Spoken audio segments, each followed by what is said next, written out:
Jesus salvation ministries వారి తరపున శుభములు వందనములు తెలియజేస్తూ ఉంటున్నాం. వాక్య భాగంలోనికి వెళ్లే ముందు చిన్న ప్రార్థన చేసుకుని వాక్య భాగంలోనికి వెళ్దాం. ప్రేమ కలిగిన తండ్రి, దయగల మా నాయన, స్తుతులు స్తోత్రాలు చెల్లిస్తూ ఉంటున్నాం. ప్రభువా, ఇదిగో తండ్రి, మీరు ఇచ్చినటువంటి గొప్ప ధన్యతను బట్టి మీకు స్తుతులు స్తోత్రములు చెల్లిస్తూ ఉంటున్నాం. మరి నాయన, వాక్యాన్ని వింటున్నటువంటి ప్రతి ఒక్కరిని ఆశీర్వదించండి, దీవించండి.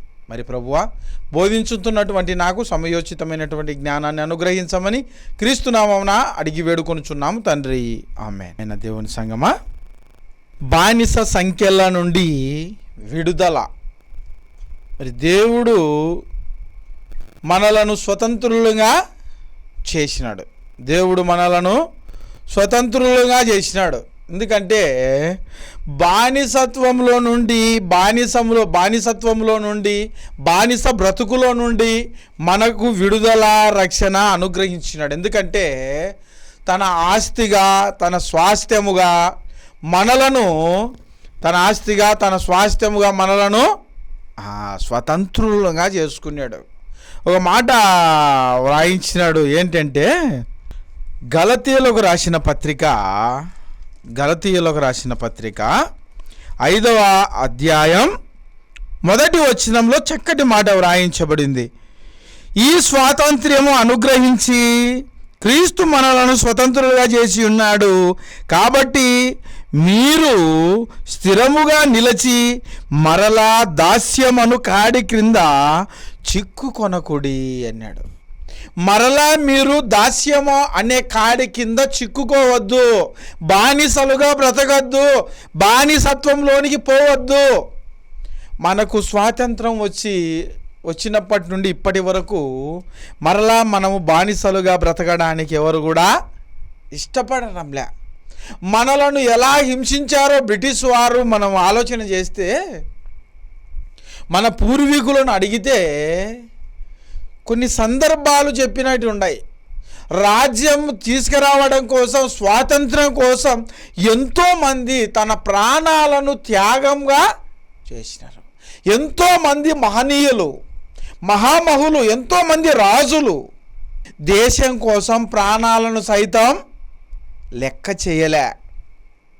దేశం కోసం, ఒక స్వాతంత్ర్యం కోసమే ఇంత ప్రయాసపడినారు వాళ్ళంతా.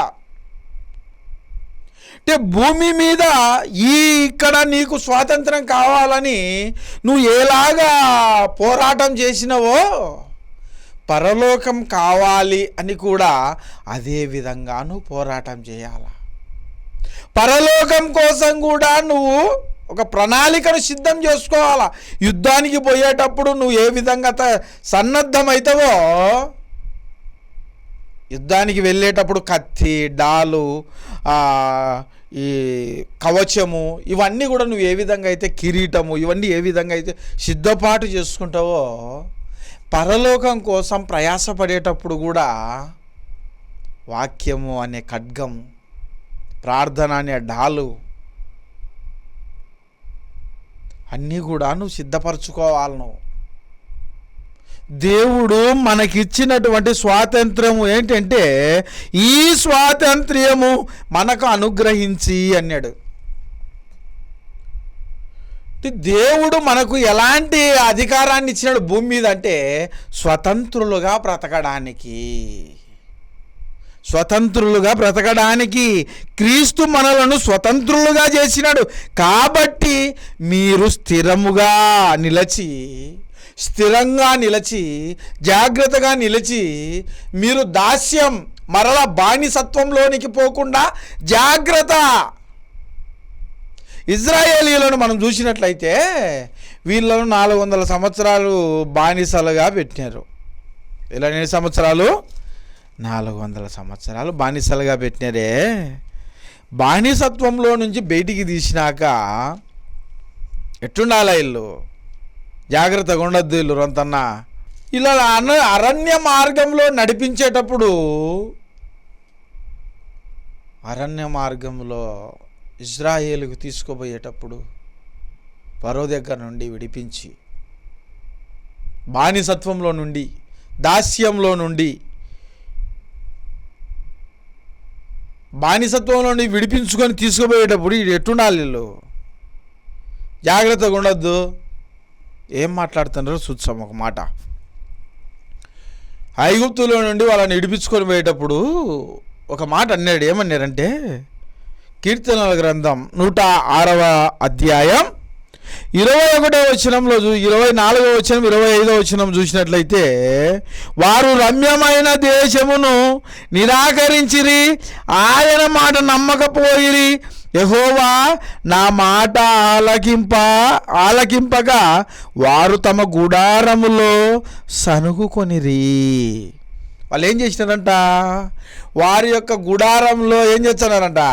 సనుక్కుంటున్నారు, గొనుగుతున్నారు, బాధ పెడుతున్నారు,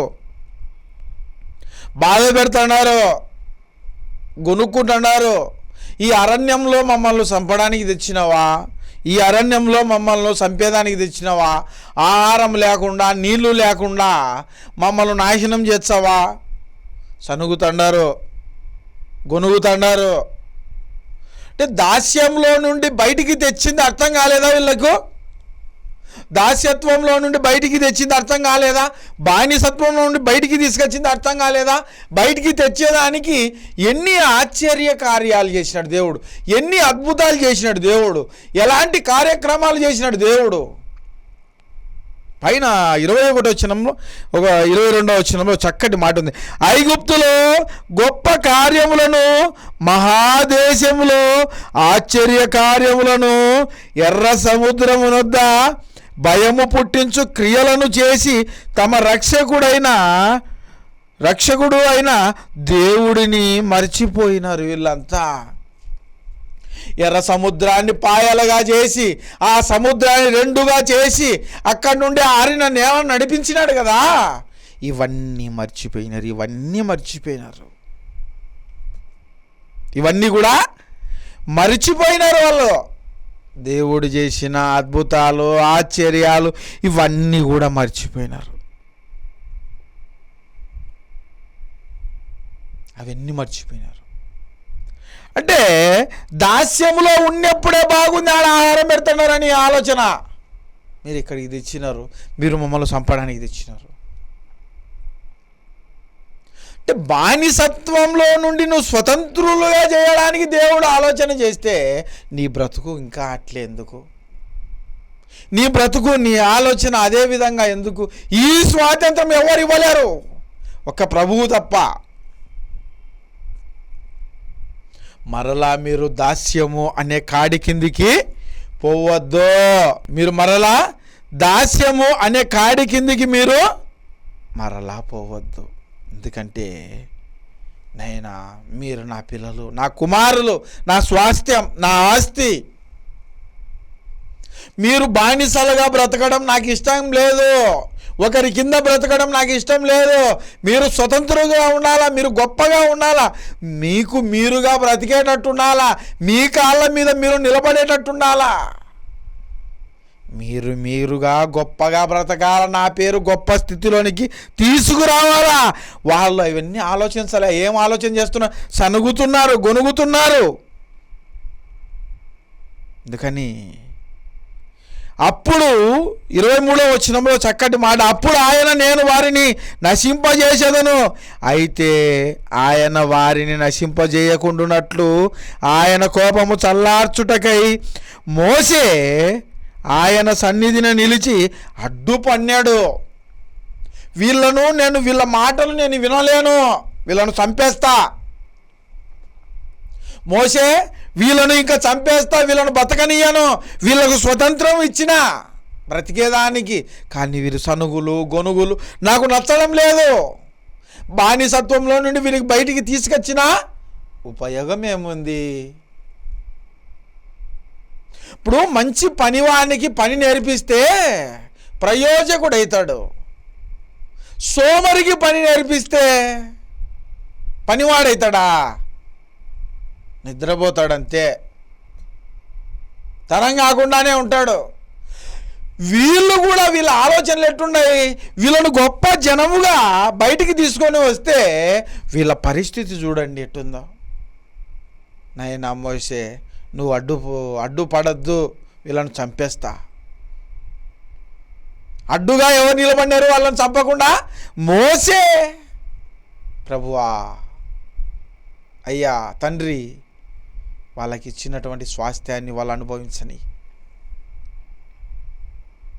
నేను ఏదో ఒకటి మాట్లాడి నేను వారిని తీసుకొస్తా, వారిని నడిపించే బాధ్యత నాది. ఎన్ని మారులు సనుగుతూ గొనుగుతూ కప్పల గుంపును రప్పించినాడు, పేల గుంపును రప్పించినాడు, నీటిని ఎర్రగా మార్చినాడు రక్తముగా, చేపలను చంపేసినాడు. అంటే ఇన్ని ఆశ్చర్యకార్యాలు చేసినాడు చూడు. కానీ వారికి అర్థం కాలే. కర్ర పట్టుకుంటే కర్రను వదిలేస్తానే పాము అయిపోయింది, పట్టుకుంటానే మళ్ళా కర్ర అయిపోయింది. ఎన్ని ఆశ్చర్యాలు, ఎన్ని అద్భుతాలు! ఇవన్నీ దేవుడు చేసినట్టని వాళ్ళంతా మర్చిపోయారు. ఎందుకంటే మమ్మలను బానిసత్వంలో నుండి బయటికి తీసుకురావడానికి. అందుకే మరలా మీరు దాస్యములకు లోబడద్దు, బానిసత్వములకు లోబడద్దు, బానిసలుగా మీరు బ్రతకద్దు. మీకు ఇచ్చిన స్వాతంత్ర్యాన్ని, మీకు స్వాతంత్ర్యాన్ని ఇచ్చిన, తన స్వరక్తం ఇచ్చి మిమ్మల్ని విలువ పెట్టి నేను కొన్నా, నా స్వరక్తం ఇచ్చి మిమ్మల్ని కొన్నాను, మిమ్మల్ని స్వతంత్రులుగా చేయడానికి మీరు ఇంకా సనుగుతూ గొనుగుతూ ఉంటే ఎట్లా?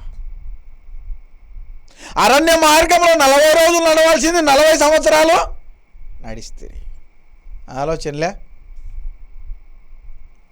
అందుకే దేవుని దృష్టిని మీరు ఆలోచించాలి. ఎందుకంటే దేవుడు మనలను విడిచిపెట్టేవాడు కాదు. ఎందుకంటే మనలను స్వతంత్రులుగా చేసినటువంటి దేవుడు మనలను జాగ్రత్తగా చూడడా?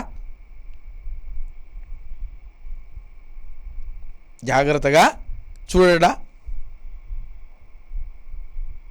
అందుకే మన బ్రతుకులు బాగలేవు. ఎందుకంటే దేవుడు మనకు అనుగ్రహించినటువంటి గొప్ప స్వాతంత్ర్యాన్ని మనం సరిగా వినియోగించుకోవడంలే.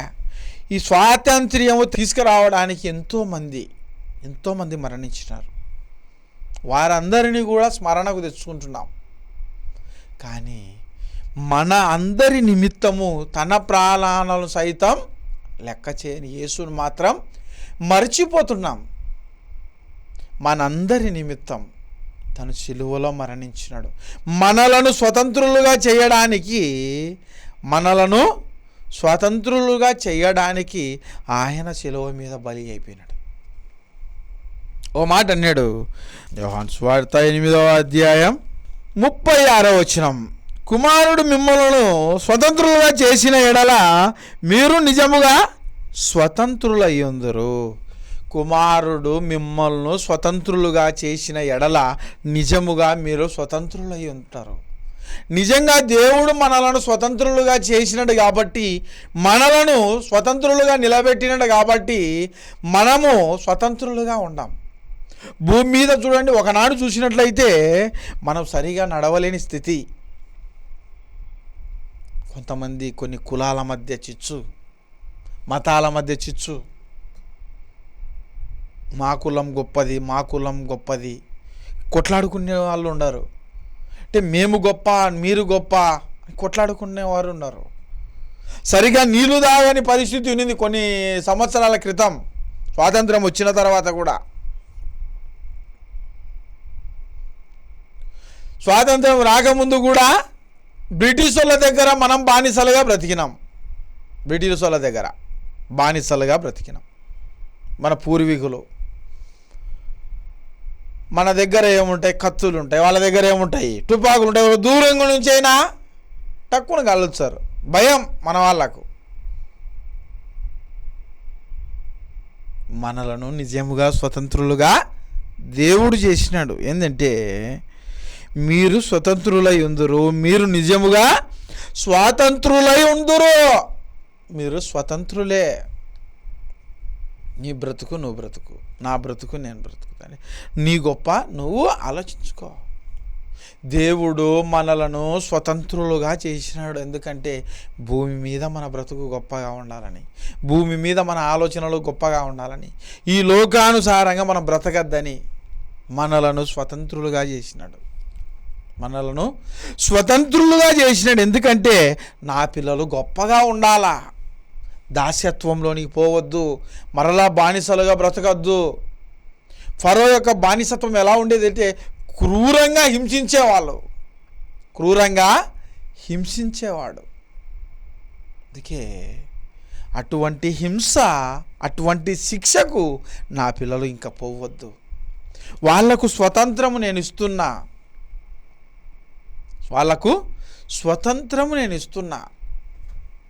స్వతంత్రులుగా నేను చేసిన వారిని.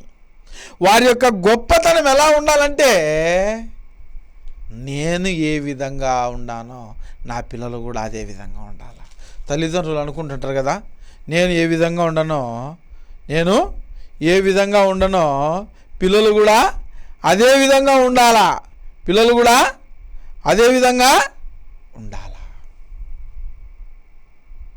నేను ఏ విధంగా గొప్పగా ఉన్నానో పిల్లలు కూడా అదే విధంగా గొప్పగా ఉండాలా. నేను ఏ విధంగా ఆలోచిస్తున్నానో గొప్పగా, పిల్లలు కూడా అదే విధంగా గొప్పగా ఆలోచించాలా. నేను ఏమై ఉన్నానో నా పిల్లలు కూడా నా అలాగే ఉండాలా. దేవుని సంకల్పం అది. భూమి మీద మనకిచ్చినటువంటి స్వాతంత్ర్యాన్ని మనం సరిగా వినియోగించుకోవడంలే. ఈనాడు మహనీయులను అందరినీ గుర్తు చేసుకుంటున్నాం. మహనీయులందరి కోసం కూడా యేసుక్రీస్తు శిలువలో ప్రాణం పెట్టాడు, మహనీయుల నిమిత్తం కూడా. ఇప్పుడు ఒక చెంప మీద కొడితే రెండో చెంప త్రిప్పు అనేది ఎవరు చెప్పినారు? 2000 సంవత్సరాల క్రితం యేసుక్రీస్తు ప్రభు చెప్పినాడు. మనం ఎవరిని గుర్తు తెచ్చుకుంటాం? మహాత్మా గాంధీ గారిని గుర్తు తెచ్చుకుంటాం. ఉప్పు సత్యాగ్రహం, శాంతి, సమాధానంతో ఉండాలా, ఇవన్నీ ఎవరు నేర్పించినారు? మహాత్మా గాంధీ గారికి బైబిల్ నేర్పించింది. కానీ మనం బైబిల్ మర్చిపోతున్నాం. మహనీయులు చెప్పిన మాటలు గుర్తుపెట్టుకుంటున్నాం. జ్ఞానం కలిగి బ్రతకాల, వాక్యానుసారంగా బ్రతకాల. ఈ గొప్ప మాటలు, ఈ గొప్ప వాక్యము ఎందరికో స్ఫూర్తిగా నిలబడింది, ఎందరినో ఆ స్ఫూర్తిలో మెలకువగా నిలబెట్టింది. ఎందుకంటే వాక్యము గొప్పతనం, అది దేవుని గొప్పతనం, అది దేవుడిచ్చినటువంటి స్వాతంత్ర్యం, అది నిన్ను నన్ను ఈ విధంగా నిలబెట్టింది. ఇప్పుడంటే వాక్యానుసారమైనటువంటి గొప్పతనం, అది వాక్యంలో ఉన్న మాధుర్యం, వాక్యంలో ఉన్న మంచి గుణగణాలు, మంచి లక్షణాలు నిన్ను ఒక రూట్లో నడిపించింది. ఒక మహనీయునిగా తీర్చిదిద్దేది ఏమిటి అంటే వాక్యము, దేవుడు. ఒక మాట అన్నాడు, కొరింథీయులకు రాసిన రెండో పత్రిక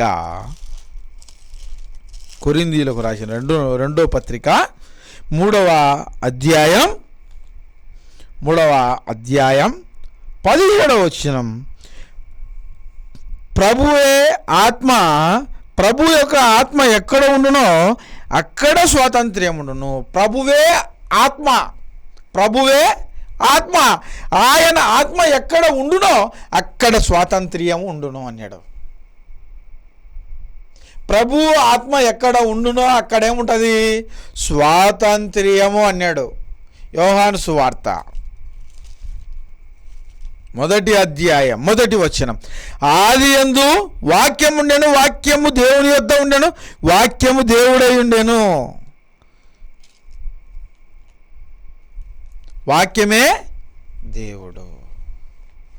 ఈ వాక్యమే శరీరధారిగా మన మధ్యలో నిలబడింది. ఇప్పుడు ఎవరి దగ్గర ఉంటే వారి దగ్గర స్వాతంత్ర్యం ఉంది. ఎవరి దగ్గర ఉన్నా కూడా స్వతంత్రంగా చదువుకుంటున్నాం, ఎవరి దగ్గర ఉన్నా స్వతంత్రంగా మాట్లాడుతున్నాం దేవునితో. స్వాతంత్ర్యం ఎక్కడ? దేవుని ఆత్మ ఎక్కడ ఉండునో అక్కడ స్వాతంత్ర్యం ఉండును. ప్రభువు అందరినీ కూడా స్వతంత్రులుగా చేసినాడు. తన ఆత్మతో నింపబడిన వారందరూ కూడా నీకు స్వాతంత్ర్యము కావాలంటే ప్రభు దగ్గరికి రా, ప్రభు ఆత్మతో నింపబడు, రక్షింపబడు, బాప్తిసం తీసుకో, దేవునిలో ఉండు, దేవుని కోసం బ్రతుకు, దేవుని గురించి ఆలోచించు, ప్రయాసపడు, కష్టపడు, కష్టపడు. ఇంకో మాట అన్నాడు, పేతురు రాసిన మొదటి పత్రిక 2వ అధ్యాయం 16వ వచనం, స్వతంత్రులై ఉండి దుష్టత్వమును కప్పిపెట్టుటకు మీ స్వాతంత్ర్యమును వినియోగపరచక దేవునికి దాసులమని లోబడి ఉండండి. మీకు ఇచ్చినటువంటి స్వాతంత్ర్యాన్ని మీరు దుర్వినియోగం చేయొద్దు. ఇప్పుడు నేనేమన్నా పెద్ద గొప్పవాడినేనా? మీరు వినేది వాక్యం. దేవుడు నాకు ఇచ్చినటువంటి స్వాతంత్ర్యాన్ని బట్టి, నేను చెబుతున్నటువంటి దేవుని మాటలను బట్టి మీరు నాకు విలువ ఇస్తున్నారు, అంతే. నేను మీలో ఒకనే, దేవుని వాక్యాన్ని బోధించుతున్నా కాబట్టి మీరు నాకు విలువ ఇస్తున్నారు, అంతే. నేనేం పెద్ద గొప్పవాణ్ణో పెద్దవాణ్ణి అని కాదు, ఎవరినైనా అంతే. నువ్వు దేవుని వాక్యాన్ని స్వతంత్రంగా నువ్వు ప్రకటిస్తున్నావు కాబట్టి, నువ్వు దేవుని వాక్యాన్ని చెబుతున్నావు కాబట్టి, లోబడి బ్రతుకుతున్నావు కాబట్టి నీకు గౌరవం ఉంటుంది, విలువ ఉంటుంది. దానిని వినియోగించుకొని నువ్వు వేస్ట్గా తరం కాకుండా బ్రతికినావు అనుకో, దేవుడు కూడా ఒప్పుకోడు. అందుకే మీ స్వాతంత్ర్యమును దాని ఎట్టునాలా దుర్వినియోగపరచద్దు, దుష్టత్వమును కప్పిపెట్టకుండుటకు స్వాతంత్ర్యమును వినియోగపరచక దేవునికి దాసులమని లోబడి బ్రతకండి.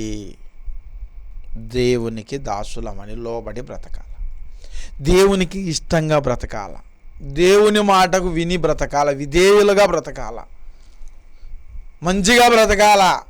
నీకు అధికారాన్ని ఇచ్చినాడు కదా అని నీ ఇష్టం వచ్చినట్టు కాదు. నీకు అధికారం ఇచ్చినాడు కదా, నేను బోధించేవాడిని, నేను చెప్పినట్టేనా, అలా నాకున్న స్వాతంత్ర్యాన్ని బట్టి నేను చెప్పగలుగుతావు.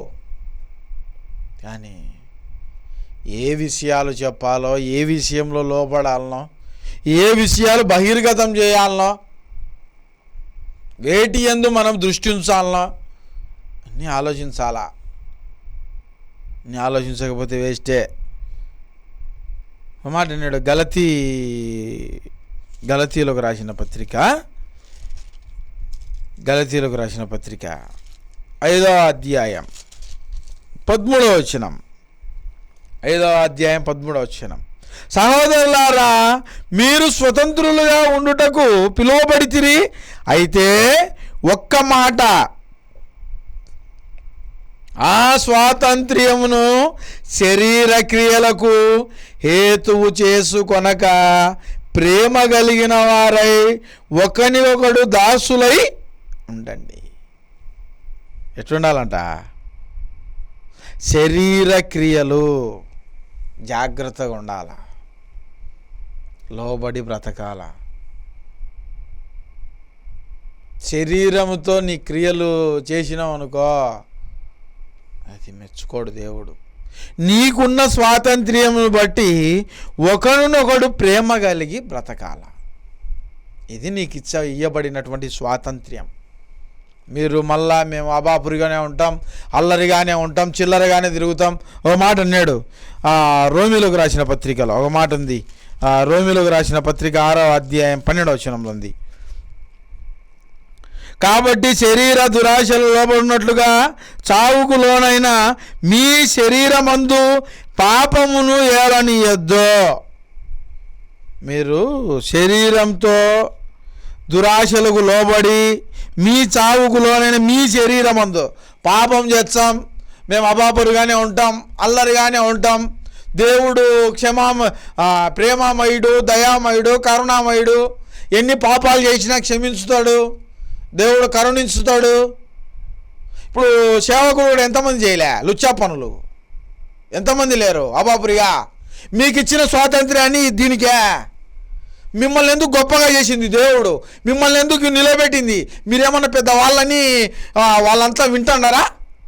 వారికి జ్ఞానం లేదా? వినేవాళ్ళకు జ్ఞానం ఉంటుంది. ఎందుకంటే దేవుడు నీకు ఇవ్వబడిన స్వాతంత్ర్యాన్ని బట్టి నిన్ను నియమించినాడు కాబట్టి వాళ్ళు వింటున్నారు. నీ శరీరమందు పాపమును ఏలనీయద్దు.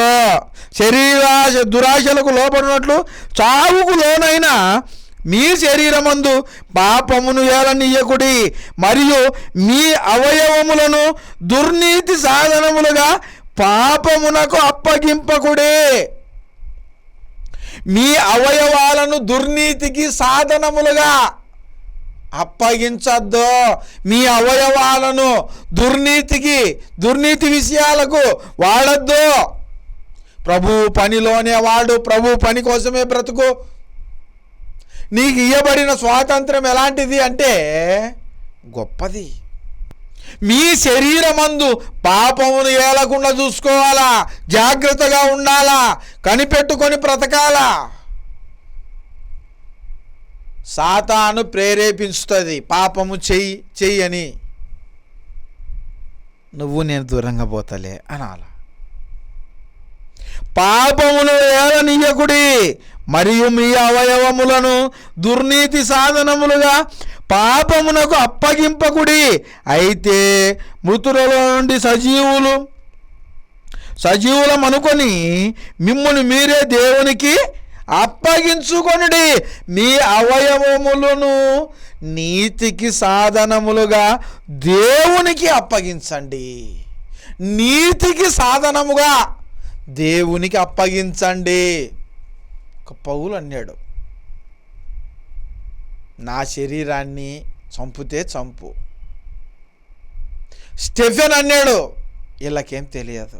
యేసుక్రీస్తు ప్రభు అన్నాడు, తండ్రి వీరికి ఏం తెలియదు. ఒక స్త్రీ వచ్చి స్త్రీని పట్టుకొని ఆ రాళ్ళతో వేసేటప్పుడు మీలో పాపము చెయ్యని వాడు ఎవడో మొదట రాయి వేయి. ఎవరైనా వేసినారా?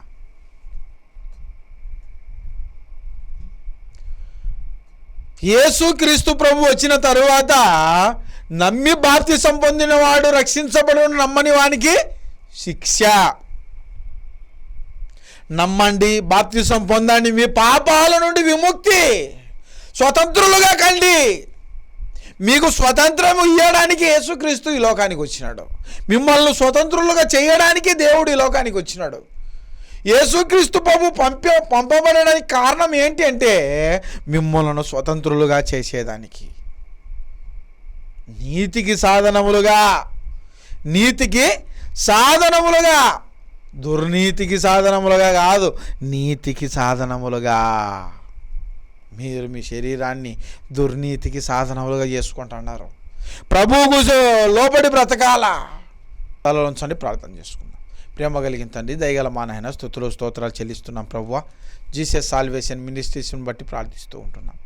మరి తండ్రి, విన్న వాక్యాన్ని విని విడిచిపెట్టకుండా నీ వాక్యానుసారంగా బ్రతికే ధన్యతను అనుగ్రహించమని ప్రార్థిస్తూ ఉంటున్నాం. మరి తండ్రి, నా జత పని వారిగా ఉన్నటువంటి సేవకులను అందరిని బట్టి ప్రార్థిస్తూ ఉంటున్నాను ప్రభువా. ఆయా సంఘాలలో, పట్టణాలలో, పల్లెలలో మరి తండ్రి ప్రతి చోట మరి తండ్రి సువార్త పరిచర్య చేస్తున్న ప్రతి ఒక్కరిని బట్టి ప్రార్థిస్తున్నాను. మరి ప్రభువా, జీసస్ సాల్వేషన్ మినిస్ట్రీస్ని బట్టి ప్రార్థిస్తున్నాను. మరి తండ్రి, ఎంతమంది అయితే సహకారాన్ని అందిస్తున్నారు టీవీ కార్యక్రమానికి, వారి కుటుంబాలను బట్టి ప్రార్థిస్తున్నాను.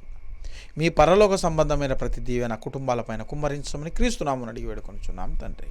ఆమేన్.